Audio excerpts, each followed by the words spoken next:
Cheerio, all you blokes and dolls out there. Welcome back to another British car of sport and adventure. Alright, enough of that shit. Anyway, just a little update on my MG Midget. I ordered some parts, so I'll be getting some parts tomorrow, and I'll just figured I'd show you guys what I've been puttering around with and little discoveries I've made. And yeah, so it won't be a long video, but let's go ahead and check it out. So basically I've been doing a little bit more of the body work, kind of here and there. Still obviously needs quite a bit, but that's not my main concern right now.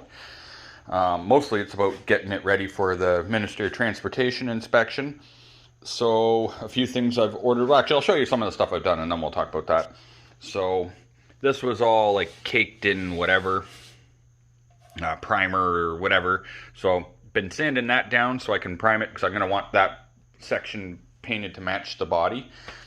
And I sanded all this down, the radiator support, and painted it all black, so looks top notch now. And probably gonna go ahead and get this done maybe tonight, maybe tomorrow.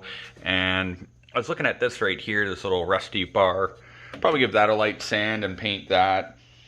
And then the heater box I'll actually, I think, remove to do that, just so I can do a good job on it.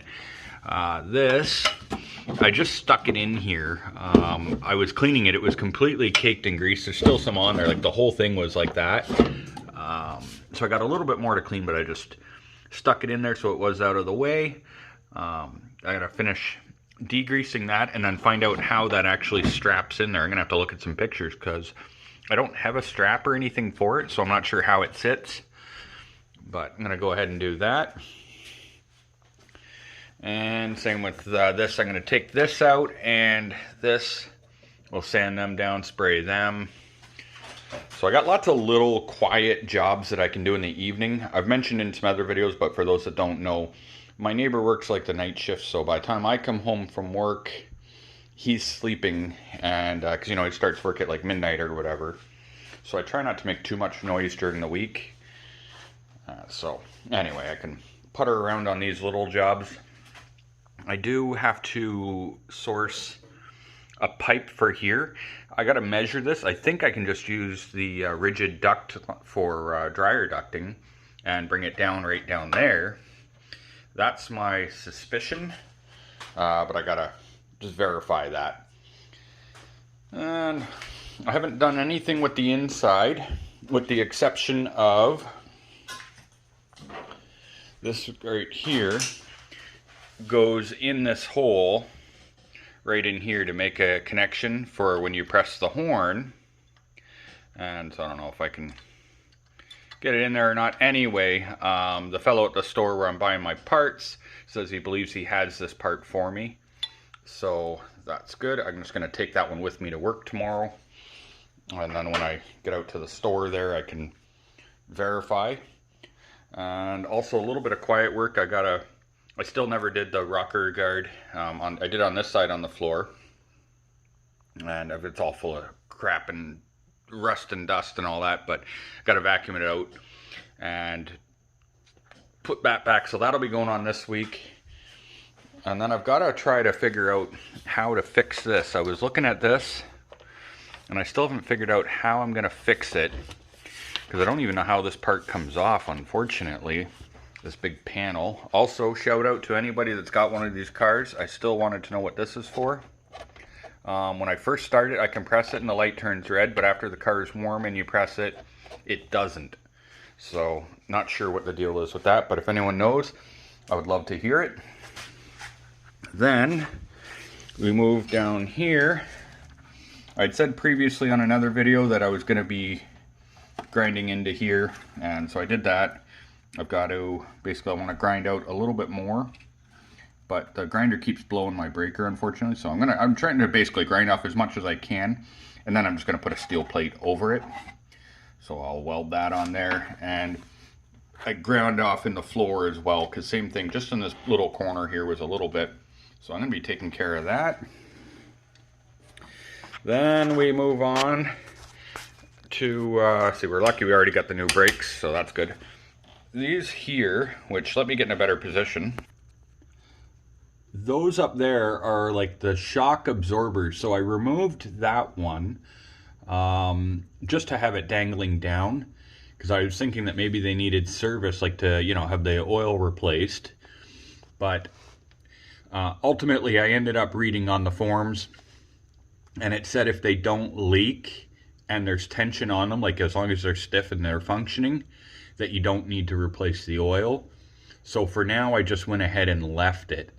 So hopefully that's right. If anyone's watching and has a comment on that, by all means leave it below if you disagree with that.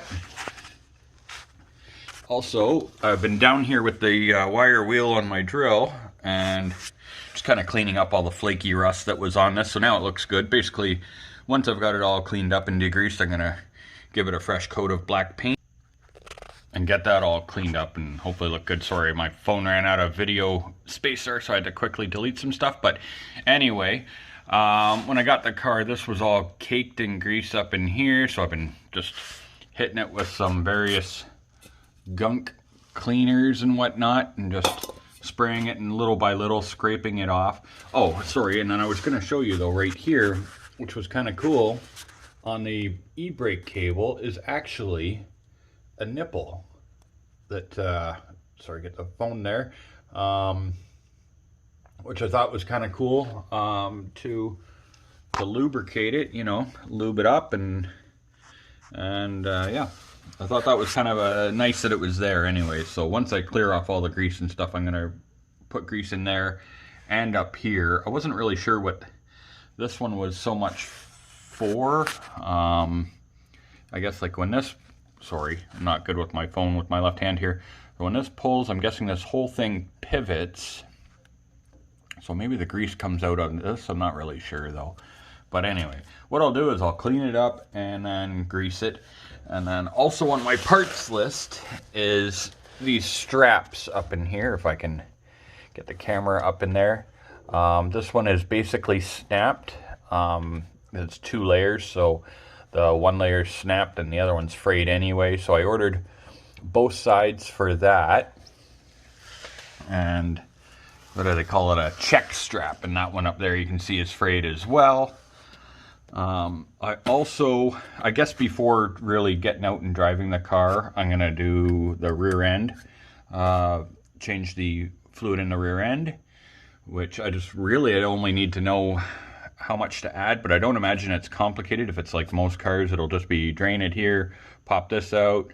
Once it's all drained out, put the plug back in here and then fill it from here until it drips out of the hole.